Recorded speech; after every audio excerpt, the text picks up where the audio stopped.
पशुपालन कार्य नेपाली कृषकका लागि जीवनयापनको अभिन्न अङ्ग रहँदै आएको छ।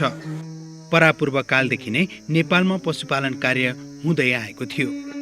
यसरी परम्परागत रूपमा गरिँदै आएको पशुपालन कार्यमा केही दशक अघिदेखि बिस्तारै व्यावसायिक बन्दै गएको छ।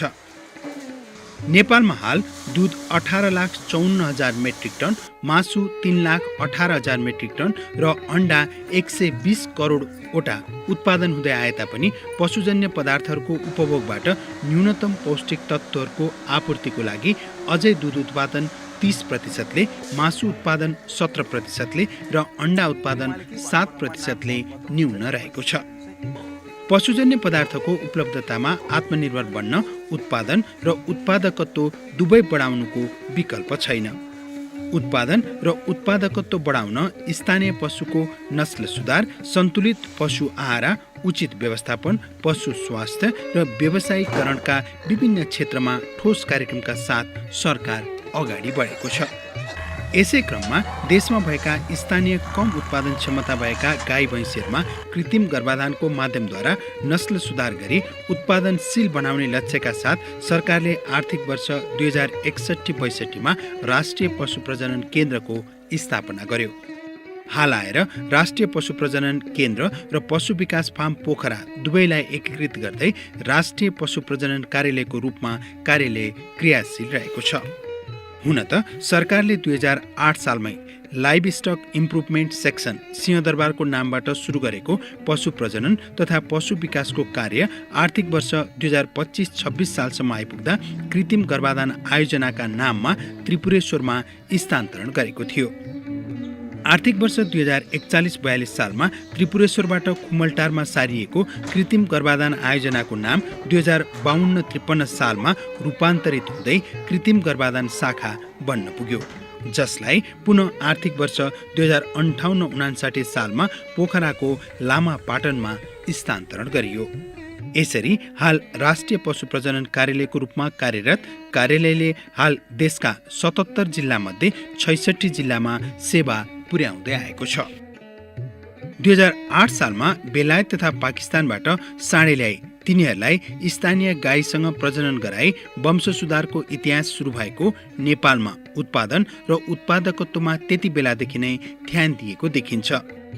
तरल नाइट्रोजन प्लान्टको स्थापना 2037-38 सालमा भएपछि जमैको वीर्य उत्पादन गरी कृत्रिम गर्भाधानको कार्य सुरु गरिएको थियो।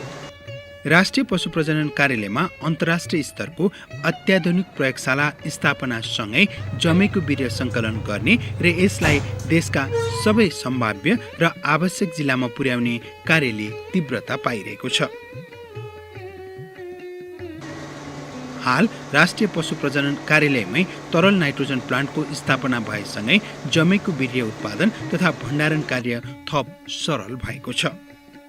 यस कार्यालयको फार्ममा जमेको वीर्य उत्पादन प्रयोजनको लागि उन्नत नसलका राँगो तथा साँडेका साथै बोकाहरू पनि पालिएका छन्। यस कार्यालयमा मुर्रा जातको राँगो तथा जर्सी र होलिस्टिन जातको साँडे र बोयर जातको बोकाबाट हप्ताको 2 दिन वीर्य सङ्कलन तथा प्रशोधन कार्य हुँदै आइरहेको छ। यसरी जमेको वीर्य उत्पादनका लागि प्रयोग हुने राँगो तथा साँडे छनौटको लागि कार्यालयले गाई वंश सुधार कार्यक्रम डेरी क्याटल इम्प्रुभमेन्ट प्रोजेक्ट समेत सञ्चालन गर्दै आइरहेको छ। यस कार्यक्रम अन्तर्गत देशका विभिन्न जिल्लामा रहेका उच्च प्रजनन मान भएका गाईका बथान मध्येबाट छनौट गरी ट्यागिङ गरिएको छ र ती गाईहरूको मासिक रूपमा दुधको नमुना सङ्कलन गरी दुधको परिमाण, फ्याट, एसएनएफ लगायत परीक्षण र अभिलेखीकरण गरी विश्लेषण गरिन्छ। सोही आधारमा टप मदर छनौट गरी ती गाईहरूमा उच्च प्रजनन मान भएका साँडेको वीर्य प्रयोग गरिन्छ। साधारणतया त्यस्तो वीर्य विदेशबाट आयात गरिन्छ। यसरी जन्मिएका बाछालाई छनौट गरी वीर्य उत्पादन कार्यको लागि प्रयोग गरिन्छ। यसरी अभिलेखीकरण तथा विश्लेषण गर्ने प्रणालीलाई प्राविधिक भाषामा pedigree performance recording scheme PPRS भनिन्छ। राष्ट्रिय पशु प्रजनन कार्यालयले यसै वर्षदेखि वीर्य सङ्कलनको लागि आवश्यक बहर आफै उत्पादन गर्ने हेतुले बुल मदर फार्मको स्थापना गर्दैछ। राँगोको लागि भने कार्यालयमा रहेको उच्च प्रजननमान भएका पाडीहरूमा विदेशी उच्च प्रजननमान भएका राँगोका सिमेन्ट प्रयोग गरी जन्मिएका पाडाहरूलाई हुर्काई वयस्क भएपछि वीर्य सङ्कलनको लागि प्रयोग गरिँदै आइएको छ। हप्ताको 2 दिन वीर्य सङ्कलन हुने भए पनि प्रजनन कार्यालयको सरसफाई, पशुहरूलाई उचित आहार, घाँसपातको व्यवस्थामा भने 24 घण्टा ध्यान पुर्याउनु पर्छ। पशुहरूलाई आवश्यक हुने दाना कार्यालयले आफ्नै परिसरमा रहेको दाना उद्योगबाट खरिद गर्ने गरेको छ भने घाँसपातको लागि कार्यालयले आफ्नै जग्गामा विभिन्न प्रकारका मौसमी तथा बहुवर्षीय घाँस लगाउने गर्दछ। हरियो घाँस कम हुने सुक्खा मौसमको लागि कार्यालयमा पालिएका पशुहरूको लागि साइलेज खुवाउने व्यवस्था मिलाइएको छ। सुक्खायामको करिब 5 महिना पशुवस्तुलाई हरियो घाँसको सट्टा साइलेज खुवाउँदै आएको कार्यालयलाई साइलेजकै कारण उत्पादनमा ह्रास आउन पाएको छैन भने पशुहरूको सुस्वास्थ्य र बडी कन्डिसन स्कोरमा समेत राम्रो प्रभाव परेको छ। वीर्य सङ्कलनका लागि पालिएका पशुको स्वास्थ्य राम्रो भयो भने मात्र गुणस्तरीय वीर्य सङ्कलन हुने हुँदा पालिएको राँगो साँडेहरूलाई नियमित व्यायाम पनि गराउने गरिन्छ। जैविक सुरक्षाका सबै उपाय अवलम्बन गरिएको कार्यालयमा वीर्य सङ्कलन, त्यसको परीक्षण र भण्डारणमा समेत जैविक सुरक्षाका सम्पूर्ण मापदण्ड पूरा गरिएको हुन्छ। हप्ताको 2 दिन सोमबार र बिहिबार पशुको वीर्य सङ्कलन हुन्छ। आज सोमबार, अहिले त्यस्तै बिहानको 6 बज्नै आँटेको छ। वीर्य सङ्कलनको लागि राँगो तथा साँडेहरूलाई गोठबाट ल्याउने कार्य भइरहेको छ। यी सबै राँगा तथा साँडेलाई छुट्टा छुट्टै नाम दिएर गोठमा छुट्टा छुट्टै राख्ने गरिन्छ। यसो गर्नुको कारण एकले अर्कालाई नहानोस् अनि यिनीहरूलाई चिन्न सजिलो होस् भनेर हो। यी साँडे तथा राँगाहरूले कहिले पनि साँच्चीकै गाई तथा भैँसीसँग प्रजनन गरेका छैनन्।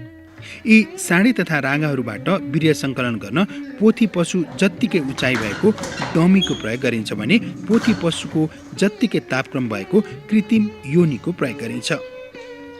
कतिपय साँडे तथा राँगाले भने आफू जस्तै साँडे र राँगोलाई पोथी पशु ठानी कृत्रिम योनिमा वीर्य स्खलन गर्ने गर्दछन्।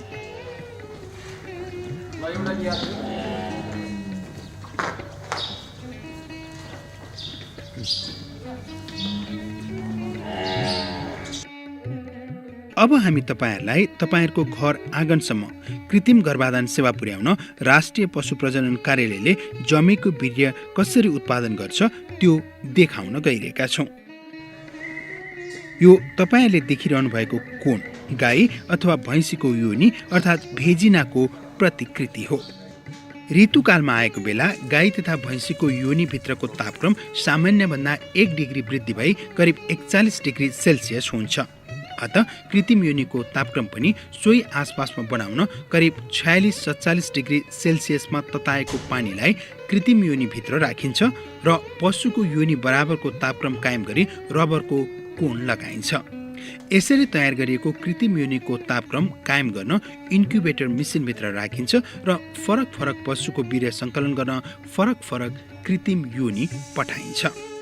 कृत्रिम योनिलाई बाहिर पठाएपछि योनि जस्तै बनाउन फुकेर थोरै हावा भरिन्छ।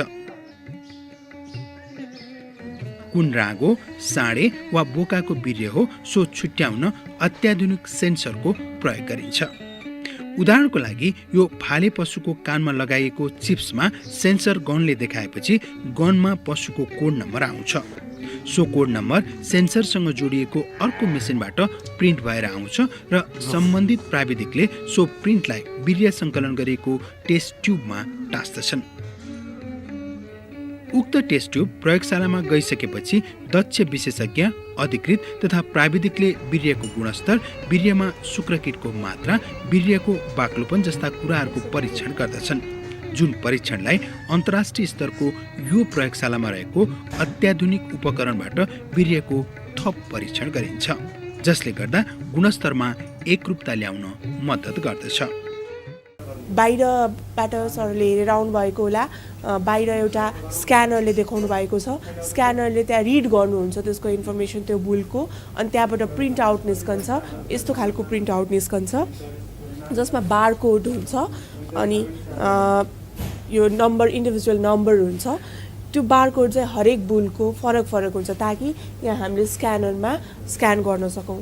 अनि यसरी हामीले स्क्यान गर्दाखेरि अब यसको अकाउन्ट खुल्छ, जस अन्तर्गत आजसम्म कुन कुन मितिमा कति भोल्युम कति कन्सन्ट्रेसन मा हामीले कलेक्सन गरेका थियौँ अनि त्यो कलेक्सन स्टोर गरिएको थियो कि थिएन, योभन्दा अगाडिको कलेक्सनहरूमा यो कुराहरू पनि यहाँ देखाउँछ। अनि त्यसपछि हामीले आजको जस्तो यहाँको इन्फर्मेसनहरू लिनुपर्छ, कति भोल्युम छ भनेर यो ग्रेजुएटेड टेस्ट ट्युब हो, यसमा देखिन्छ होइन। यहाँ हेरेर हामीले यसरी लिन्छौँ। अनि त्यसपछि चाहिँ यो फोटोमिटरमा हाम्रो कति स्पर्मेटोजोआहरू छ, शुक्रकीटहरू कति छ प्रति एमएल भनेर देखाउँछ। 500 मिलियन पर एमएल भन्दा बढी भएको मात्रै हामीले यहाँ राख्छौँ, नभए हामीले त्यसलाई डिस्कार्ड गरिदिन्छौँ र त्यसको देखाएको चाहिँ हामीले यहाँ इनपुट गर्छौँ राख्छौँ। यसमा चाहिँ माइक्रोस्कोपबाट हामीले कति त्यसको मोटिलिटी छ, चाल कस्तो छ हेरेका हुन्छौँ। अब त्यसको चाल चाहिँ हामीले त्यो हेरेर यसरी राख्छौँ र हामीले यसरी यसलाई रेकर्ड गरिसकेपछि यसलाई कमान्ड दिन्छौँ। अनि कमान्ड दिएर हामीसँग यो प्राप्त हुन्छ। यसमा पनि कति बारकोड दिन्छ, बारकोड नम्बर, अनि यसको नाम, अनि यसको इनिसियल भोल्युम कस्तो थियो, अनि यसमा कति डाइल्युटर मिसाउने, अनि कुन इज्याकुलेट हो, पहिलो इज्याकुलेट हो कि दोस्रो इज्याकुलेट हो। अनि यो सफ्टवेयरले नै कतिवटा हाम्रो सिमेन्टको डोज बन्न सम्भव छ भनेर थ्योरिटिकल डोज त्यो चाहिँ क्यालकुलेट गरेर यसरी देखाइदिन्छ र हामीले यहाँको प्रोसेस यसरी कम्प्लिट गर्छौँ। अनि त्यसको आधारमा डाक्टर साहबले मिसाइराख्नु भएको छ डाइल्युटर, यसको आधारमा कति डाइल्युटर मिसाउने भनेको आधारमा चाहिँ उहाँले यसरी मिसाउनुहुन्छ। कम्तीमा 70% शुक्रकीट जीवित भएको वीर्य मात्र प्रजननको लागि योग्य मानिने भएकोले वीर्यमा कति शुक्रकीट जीवित छन् सो हेर्ने कार्य अर्को यो अत्याधुनिक मेसिनमा गरिन्छ। फोटोमिटरले जनरली त्यसमा भएको जिउँदो होस् या मरेको होस् या अब कुरूप होस् सबै शुक्रकीटलाई उसले काउन्ट गर्छ फोटोमिटरले। अब यो त फोटोमिटरको काउन्ट भयो। त्यसपछि अर्को यो माइक्रोस्कोप र यो स्क्रिनको माध्यमबाट यसमा चाहिँ चलेको कति छ त, वास्तविक चाल कति छ शुक्रकीटको त्यो हेर्ने काम हुन्छ। त्यो मैले हेर्ने यहाँ काम गर्दैछु अहिले।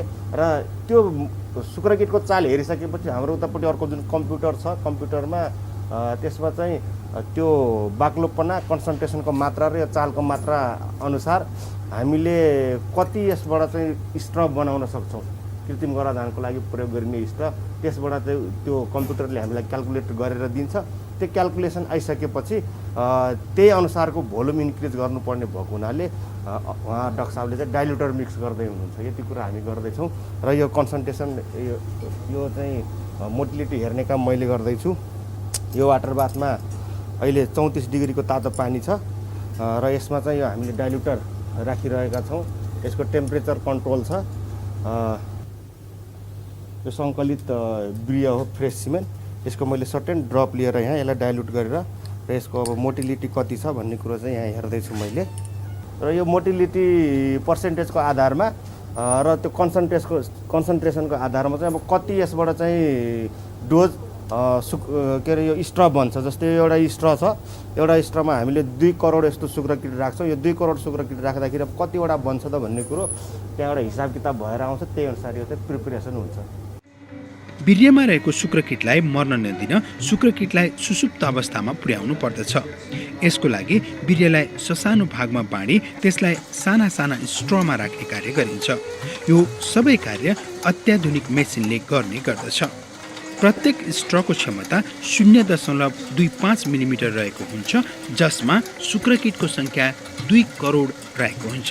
त्यसैगरी शुक्रकीटको चाल 45% भन्दा बढी रहेको हुन्छ। हामीले कम्प्युटरबाट कमान्ड दिइसकेपछि यो मेसिन चाहिँ रन हुन्छ। यो चाहिँ प्रिन्टर यहाँ हो र यसको चाहिँ प्रिन्टिङ काम चाहिँ यहाँबाट हुन्छ हैन। नोजल चाहिँ यहाँ रहेको छ प्रिन्टरको। यो चाहिँ डिस्प्ले यहाँबाट भइरहेको हुन्छ। यो चाहिँ हाम्रो यो भ्याकुम युनिट हो। यहाँबाट चाहिँ हामीले डाइल्युसन भएको सिमेन्ट यहाँ राखिन्छ। यहाँ राखिसकेपछि यहाँबाट कमान्ड दिइसकेपछि यो मेसिन चाहिँ स्वतः चालु हुन्छ हैन। यो चाहिँ स्ट्र यहाँ राखिएको हुन्छ, खाली स्ट्र। त्यो स्ट्रलाई अटोमेटिकली यता तान्ने काम हुन्छ। तानिसकेपछि यता आइसकेपछि यो पाइपद्वारा चाहिँ हैन भ्याकुम मार्फत यो तानिन्छ। तानेको सिमेन्ट चाहिँ स्ट्रमा चाहिँ यो निडलको थ्रुबाट जान्छ। गइसकेपछि तल गएर हाम्रो चाहिँ सिलिङ हुन्छ। यो तल गइसकेपछि अनि सिलिङ भएको यो बेल्ट मार्फत उता जान्छ। प्याकेजिङ भएको बिर्यमा रहेको शुक्र किटलाई मर्न नदिन र सुसुप्त अवस्थामा राख्न कुलिङ तथा फ्रिजिङ प्रक्रिया अपनाइन्छ र जमेको बिर्यमा रूपान्तरण गरिन्छ। त्यो मेसिनबाट सिलिङ फिलिङ भइसकेपछि त्यो स्टोरहरूलाई यो र्याकमा ल्याएर मिलाएर राखिन्छ। र्याकिङ गर्ने भन्छौँ त्यसलाई हामी। यो र्याकमा मिलाएर राखिसकेपछि त्यसलाई त्यो कुलिङ च्याम्बरमा उता लिएर गएर कुलिङ च्याम्बरमा राखिन्छ। कति घन्टाको लागि कुलिङ च्याम्बरमा 3 देखि 4 घन्टाको लागि राखिन्छ। 4 डिग्री सेन्टिग्रेडको तापक्रममा राखिन्छ। अब जमेको बिर्य रहेको स्ट्रलाई -196 डिग्री सेन्टिग्रेड तापक्रम भएको तरल नाइट्रोजनको भाँडोमा डुबाइन्छ। तरल नाइट्रोजनमा स्ट्रमा भएका शुक्र किटलाई वर्षौंसम्म सुसुप्त अवस्थामा राख्न सकिन्छ। 2-3 वर्ष अघिसम्म पनि तरल नाइट्रोजनको लागि राष्ट्रिय पशु प्रजनन कार्यालयले अन्य विभिन्न संस्थाको भर पर्नु पर्थ्यो। भनेको बेला तरल नाइट्रोजन नपाइने, बजार मूल्य बढ्दै जाने, ढुवानीको समस्या जस्ता कारणले आजित भएको कार्यालयलाई अहिले आफैले स्थापना गरेको नाइट्रोजन प्लान्टले ठूलो सहयोग पुर्याएको छ। हप्ताको 6 दिन 24 घण्टा सञ्चालन हुने तरल नाइट्रोजन प्लान्टका कारण तरल नाइट्रोजनमा कार्यालय आत्मनिर्भर बनेको छ। तथापि विभिन्न जिल्लामा कृत्रिम गर्भाधान कार्यक्रम सञ्चालनका लागि तरल नाइट्रोजन खरिद गरी वितरण गरिन्छ। कृत्रिम गर्भाधानको लागि विभिन्न जिल्लामा पठाइने जम्मेको बिर्य फरक फरक साँडे तथा रागोको हुने गर्दछ, जसलाई चिन्न सकिने गरी फरक फरक तरल नाइट्रोजनको भाँडामा भण्डारण गर्ने गरिन्छ। प्रत्येक जिल्लामा पठाइने साँडे तथा रागोको जमेको बिर्य प्रत्येक 1.5-2 वर्षमा अर्को रागो तथा साँडेको बिर्यबाट प्रतिस्थापन गरिन्छ। यसो गर्नुको कारण त्यही साँडेको अथवा रागोको बिर्यबाट जन्मेको बाछी वा पाडीलाई पुनः त्यही साँडे वा रागोको बिर्य परि हाडनाता नहोस् भन्नको लागि हो। जमेको बिर्य सम्बन्धित क्षेत्रमा पठाउनु अघि राष्ट्रिय पशु प्रजनन कार्यालयमा बिर्यमा रहेको शुक्रकीटको मात्रा र त्यसको गुणस्तरको अन्तिम परीक्षण गरिन्छ। यसको लागि स्ट्रलाई 37 डिग्री सेल्सियस भएको मनतातो पानीमा डुबाइन्छ र शुक्रकीटलाई सुसुप्त अवस्थाबाट सक्रिय बनाई परीक्षण गरिन्छ।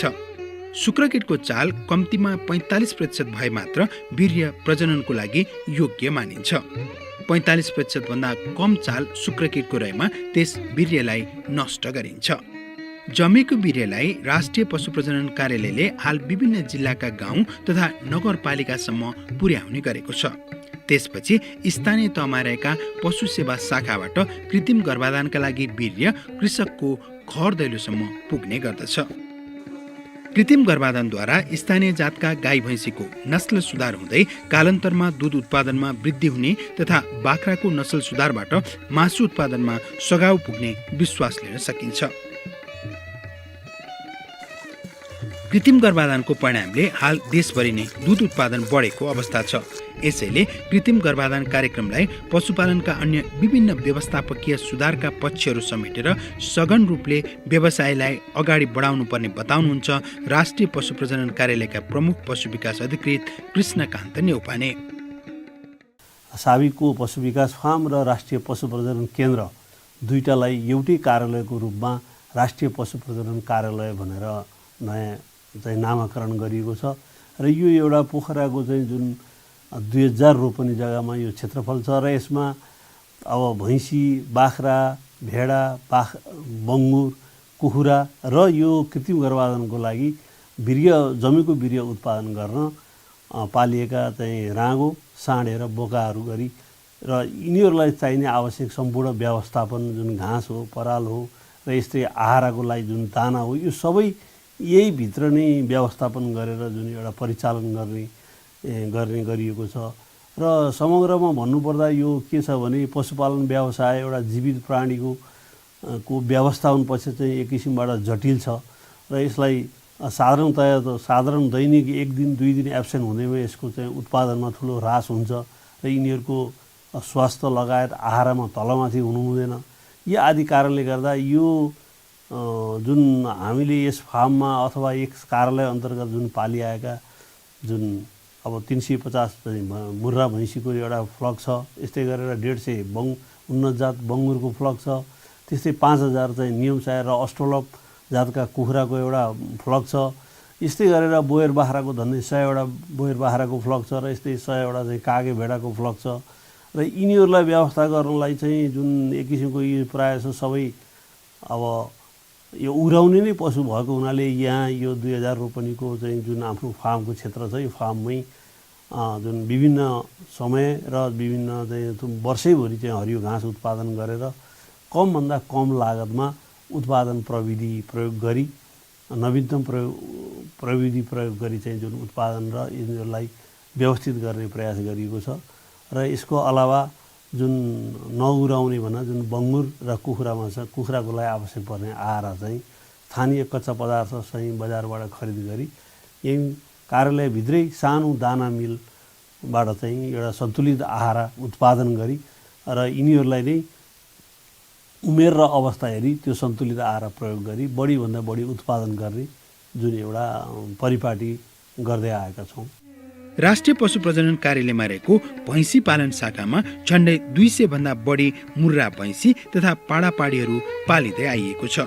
कृत्रिम गर्भाधानद्वारा जन्मिएको उच्च मान भएका पाडाहरूलाई कृत्रिम गर्भाधानको लागि प्रजनन कार्यमा लगाउने साथै कार्यालयलाई बढी भएका पाडाहरू विभिन्न केन्द्र तथा कृषकहरूलाई सुलभ मूल्यमा प्रजनन कार्यको लागि उपलब्ध गराउने उद्देश्यका साथ सुरु गरिएको मुर्रा जातको भैँसी पालन कार्य अहिले विशिष्टीकृत बन्दै गएको छ। भैँसीको दुधलाई प्रशोधन गरी स्थानीय बासिन्दालाई सर्वसुलभ रूपमा गुणस्तरीय दुध बिक्री गर्दै आएको कार्यालयले तालिम र दुध प्रशोधनको लागि छुट्टै नमुना डेरीको पनि स्थापना गरेको छ, जुन डेरीमा दुध प्रशोधनका साथै दुग्धजन्य पदार्थको विविधीकरण सम्बन्धी विभिन्न किसिमका तालिम सञ्चालन गरिन्छ। मुर्रा भैँसीको चाहिँ नि न्युक्लियस हर्डको काम चाहिँ हामीले न्युक्लियस हर्ड सञ्चालन चाहिँ हामीले यहाँ गरिरहेछौँ। यहाँ हामी कहाँ लगभग 68वटा माउ भैँसीसँगै करिब 250को हाराहारीमा मुर्रा भैँसीहरू रहेका छन्।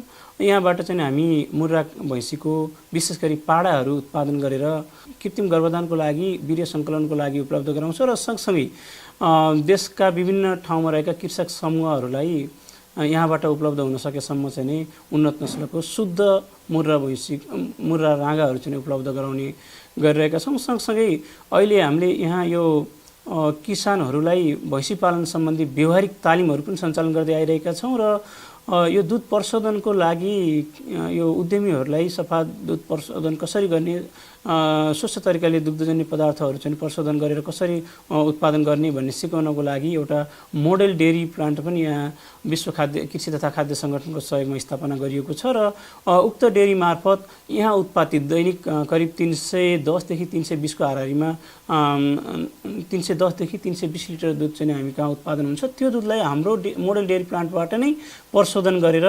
यहाँका स्थानीय उपभोक्ताहरूलाई बिक्री वितरण पनि गरिरहेछौँ। बिक्री वितरण भन्दा पनि हाम्रो मुख्य उद्देश्य चाहिँ नि यो मोडेल डेरी प्लान्टलाई चाहिँ एउटा तालिम केन्द्रको रूपमा स्थापना गर्ने भन्ने रहेको थियो र यहाँ चाहिँ नि सञ्चालन हुने डेरी सम्बन्धी तालिमहरू हामीले यही मोडेल डेरी प्लान्टमा चाहिँ व्यावहारिक कक्षाहरू सञ्चालन गर्छौँ। राष्ट्रिय पशु प्रजनन कार्यालयमा रहेको यस ठाउँलाई अझै पनि पोखरामा भेडी फार्मको नामले चिनिन्छ, कारण यस केन्द्रमा विभिन्न जातको भेडा पाली त्यसलाई उन्नत जातका भेडाबाट प्रजनन गराई राम्रो ऊन उत्पादन गर्ने लक्ष्यका साथ सर्वप्रथम झन्डै 5 दशक अघि भेडा पालन कार्यको सुरुवात गरिएको थियो। तर पोखराको हावापानीमा अन्य भेडा फस्टाउन नसकेपछि स्थानीय जातको कागे भेडाको वंश संरक्षण गर्ने उद्देश्यले यहाँ कागे भेडा पालिँदै आइएको छ। कागे भेडा कार्पेट उनको लागि त्यति उपयुक्त नभए पनि वंश अर्थात् जिन संरक्षण गर्ने उद्देश्यले पोखरा फार्ममा व्यवस्थित रूपमा कागे भेडाको पालन गरिँदै आइएको छ। नेपाली पशुपालक कृषक माझ बोयर भनिने बोर बाख्रा हिजो आज निकै लोकप्रिय छ। अफ्रिकाबाट विकास भएको मानिने यो बाख्राको नाम बोर हुनुमा पनि कारण छ। अफ्रिकी भाषामा किसानलाई बोर भनिन्छ। कृषकहरूले लामो समय झन्डै 100 वर्षभन्दा बढी विभिन्न जातका स्थानीय बाख्रामा प्रजनन गराई यो बाख्राको विकास गरिएकोले कृषकहरूलाई सम्मान गर्दै यो बाख्राको नाम बोर राखिएको हो। तर अहिले नेपाली जनजिब्रोमा यसको नाम बोयरले प्रख्यात भएको छ। धेरै तौल हुने र नेपाली हावापानीमा फस्टाएको हुनाले यो बाख्राको माग पशुपालक कृषकमा अत्याधिक रहेको छ। विशेष त स्थानीय जातको खरी बाख्रासँग बोयर जातको बोकाको प्रजनन गराउँदा जन्मने पाठापाठीको तौल राम्रो हुने, रोग प्रतिरोधात्मक क्षमता उच्च देखिने र स्थानीय हावापानीमा सजिलै घुलमिल हुन सक्ने भएकोले स्थानीय जातको बाख्राको नस्ल सुधारको लागि बोयर बाख्रा निकै उपयोगी सिद्ध भइसकेको परिप्रेक्ष्यमा बाख्रामा नस्ल सुधार गर्न राष्ट्रिय पशु प्रजनन कार्यालयले यो बाख्राको व्यवस्थित पालन सुरु गरेको हो। उन्नत जातको राम्रो उत्पादकत्व भएका बङ्गुरहरू पाली बङ्गुरको पाठापाठी आम कृषकहरूलाई सर्वसुलभ मूल्यमा उपलब्ध गराउने साथै बङ्गुर पालनका विभिन्न व्यवस्थापकीय पक्षहरूबारे बङ्गुर पालक कृषकलाई तालिम समेत दिने उद्देश्यका साथ राष्ट्रिय पशु प्रजनन कार्यालयमा बङ्गुर पालन शाखाको व्यवस्था गरिएको छ। ल्यान्डेस, योर्कशायर र ड्युरेक जातको बङ्गुरहरू पालिएको शाखामा छिर्ने बित्तिकै बङ्गुर पालनका लागि आवश्यक जैविक सुरक्षाका सम्पूर्ण पक्षहरूलाई अँगालेको देखिन्छ। बङ्गुर पालक कृषकलाई उन्नत जातको बङ्गुर कसरी पाल्ने सो सम्बन्धी सैद्धान्तिक र व्यावहारिक ज्ञान दिँदै आएको शाखाले आर्थिक वर्ष 2074-75मा 540 बङ्गुरका पाठापाठी बिक्री वितरण गरेको भए तापनि बङ्गुर पालक कृषकहरूको बढ्दो माग अनुसार पाठापाठी पुर्याउन सधैँ गाह्रो हुने गरेको छ। बङ्गुर पाल्ने किसानहरूले चाहिँ जैविक सुरक्षामा नै बढी ध्यान दिनुपर्दछ हैन, किनकि सबैभन्दा पहिला रोग सङ्क्रमण हुने भनेकै नै बायोसेक्युरिटी अथवा जैविक सुरक्षा नभएकै कारणले गर्दाखेरि हो। किनकि मान्छेहरू ओहोरदोहोर गर्ने बेलामा हैन, खोरभित्र प्रवेश गर्ने बेलामा हैन, बाहिरबाट चाहिँ अब खुट्टाहरूमा अथवा शरीरहरूमा काहीँ न काहीँबाट चाहिँ अब बाहिरको रोगहरू हैन, जीवाणुहरू चाहिँ फार्ममा प्रवेश गर्दछ। त्यस कारणले गर्दाखेरि जैविक सुरक्षा चाहिँ कृषकहरूको लागि चाहिँ एकदमै महत्त्वपूर्ण लाग्छ मलाई। हामीले कुन जातको राख्न चाहेको त्यो जातलाई इन्डिकेट गर्ने हो। त्यस पछाडि भनेको हामीले भनेको बाहिरी स्ट्रक्चर उसको हेर्ने हो। पहिलो उसको हेराइ भनेको बाहिरी स्ट्रक्चर, यसको बनावट के छ, पोथीको बनावट के छ, थुनको सङ्ख्या कति छ हैन, थुन कम छ वा 12वटा भन्दा कम भएको थुन भएको हामी विशेषतः राख्दैनौँ। यदि 12वटा भन्दा थुन माथि छ छैन, यसको शरीर अरूभन्दा अलिकति फुर्तिलो छ कि छैन, कम्पिटिसन गरेर खान सक्छ सक्दैन, त्यो कुराहरू विचार गर्ने भयौँ बाहिरी रूपमा। र आन्तरिक रूपमा चाहिँ के गर्ने भयौँ भन्दाखेरि यो हाडनाता बीचको हो कि होइन। झन्डै 60वटा वयस्क पोथी र भाले बङ्गुर पालिएको बङ्गुर पालन शाखामा जन्मिएका बङ्गुरका पाठापाठी लगभग देशका सबै क्षेत्रमा जाने गर्दछन्। स्थानीय जातका कुखुराहरू जस्तै स्वादिलो मासु भएको, रोग प्रतिरोधात्मक क्षमता बढिरहेको र मासु तथा अण्डा दुवैको राम्रो मूल्य भएकोले न्यू ह्याम्पसायर र ब्ल्याक अस्ट्रालोप शुद्ध जातका कुखुराहरूलाई ग्रामीण क्षेत्रमा लोकल कुखुरा नै भन्ने गरिन्छ। ग्रामीण कृषकहरूमा कुखुराको चल्लाको माग उच्च रहेको र अर्धसघन एवं छाडा प्रणालीमा पाल्दा पनि राम्रो उत्पादन दिने तथा तौल पनि बढी हुने साथै नेपालमा पाइने स्थानीय साकिनी, घाँटी खुइले र प्वाख उल्टे जातका कुखुरासँग क्रस गराई अपग्रेडिङ गर्न सकिने भएकोले राष्ट्रिय पशु प्रजनन कार्यालयको कुखुरा पालन शाखाले नमुनाको रूपमा न्यू ह्याम्पसायर र ब्ल्याक अस्ट्रालोप जातको कुखुरा पालन तथा व्यवस्थापन गर्दै आएको छ।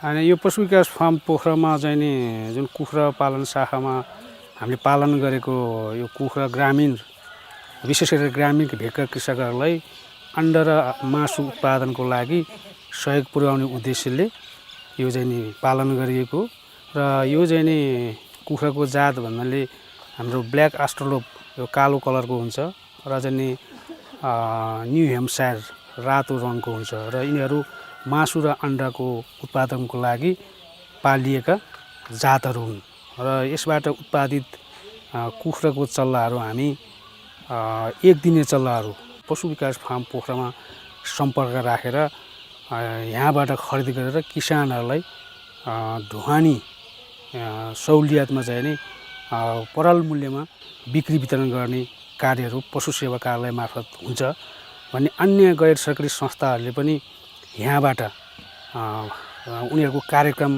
अनुसार एक दिने कुखुराको चल्लाहरू लगेर किसानहरूलाई उनीहरूको चाहिँ कार्यक्षेत्रमा उनीहरूको चाहिँ जुन पकेट क्षेत्रमा र उनीहरूको कार्यक्रम भएको सञ्चालन भएको क्षेत्रका किसानहरूलाई बिक्री वितरण गरिरहेको हामीले पाइरहेका छौँ र त्यो कार्यलाई पशु विकास फार्मले विगतदेखि अहिलेसम्म निरन्तर सहयोग गरिरहेको छ। कुखुराको चल्ला उत्पादनको लागि आफ्नै ह्याचरी समेत रहेको कुखुरा पालन शाखामा चल्ला ह्याचिङको लागि सम्पूर्ण आवश्यक पूर्वाधारको विकास गरिएको छ। यस मेसिनको नाम भन्दाखेरि खास यसलाई हामीले इन्क्युबेटर मेसिन भनेर भनिन्छ। यस मेसिनमा हामीले अन्डाहरू 18 दिन यो मेसिनमा राखिन्छ र यहाँबाट 3 दिनको लागि हामीले इन्क्युबेटरबाट हामीले ह्याचिङ मेसिनको लागि लिइन्छ। त्यसमा राख्नुभन्दा अगाडि सर्वप्रथम हामीले क्यान्डलिङ भन्छ, जब कि लाइट लगाएर अन्डालाई राम्रो अन्डालाई यिनको उसमा ह्याचरीमा राखिन्छ भने नराम्रो अन्डाहरूलाई त्यसरी जो रातो रातो भाग आएको हुन्छ त्यसलाई फाल्ने काम गरिन्छ। हामीले 24 घण्टा बत्ती बाल्ने, 1 महिनासम्म चाहिँ अब सम्भव भएसम्म बेलुका भित्र बत्ती बालेर राख्ने र दिउँसो घाम लागेपछि बाहिर निकाल्ने र बाहिर निकालेर त्यस्तै किसिमको बेरा बनाएर चाहिँ राख्ने।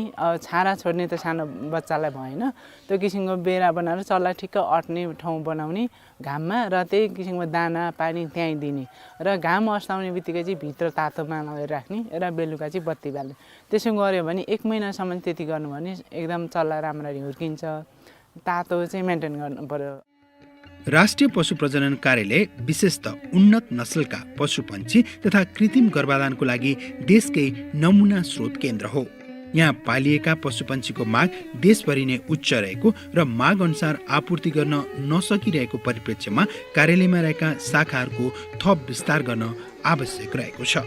यसरी सबै जातका पशुपन्छीको स्रोत नमुना केन्द्रको लागि राष्ट्रिय पशु प्रजनन कार्यालयलाई थप विशिष्टीकृत गर्दै लिएर जानुपर्नेमा कसैको पनि फरक मत नहोला। अहिले खास गरी बोयर बाख्राको माग अत्यन्तै धेरै छ। त्यसैले प्राकृतिक तथा कृत्रिम गर्भाधानद्वारा नस्ल सुधार गर्ने प्रयोजनको लागि यस कार्यालयमा रहेको बिउ बोयर बाख्राको संख्या उल्लेखनीय रूपले बढाउनु पर्ने आवश्यकता एकातर्फ छ भने अर्कोतर्फ बाख्राको कृत्रिम गर्भाधान कार्यक्रमलाई पनि गाई भैँसीको जस्तै सहज र सरल बनाउनु पर्ने आवश्यकता रहेको छ। त्यसै गरी समय सापेक्ष वीर्य सङ्कलन गरिने पशुहरूलाई पनि उच्च प्रजनन मान भएका नयाँ पशुहरूले प्रतिस्थापन गर्दै लैजानुपर्ने आवश्यकता रहेको छ। व्यावसायिक पशुपन्छी पालन र नस्ल सुधारको प्रसङ्ग आउँदा आधुनिक प्रविधि र हावापानी सुहाउँदो उत्पादनशील आयातित नस्ललाई परीक्षण गरी अवलम्बन गर्ने कुरा त आफ्नो ठाउँमा छँदैछ। तथापि हामीले के पनि बिर्सनु हुँदैन भने संसारभर अहिले दिगो पर्यावरण मैत्री र अर्ग्यानिक प्रकृतिको कृषिको प्रवर्धन गरी कृषि तथा पशुपालन प्रणालीमा एकीकृत र होलिस्टिक एप्रोच अपनाउनु पर्ने माग पनि दिन प्रतिदिन बढ्दै गएको छ। यसै परिवेशमा आगामी दिनमा राष्ट्रिय पशु प्रजनन कार्यालय पोखरा पनि किसानको प्रतिस्पर्धी क्षमता विकास गर्न उपयुक्त नस्ल छनौट गर्दै उत्पादन लागत, पर्यावरण र जनताको सुस्वास्थ्य समेतमा पर्ने सम्भावित सकारात्मक र नकारात्मक पाटोलाई मध्यनजर गर्दै स्थानीय नस्लका पशुवस्तुको जैविक विविधता संरक्षण, पर्यावरण मैत्री र लागत मैत्री पशुपन्छीजन्य उत्पादनको प्रवर्धनमा आफ्नो तर्फबाट हर सम्भव प्रयत्नशील रहनेछ।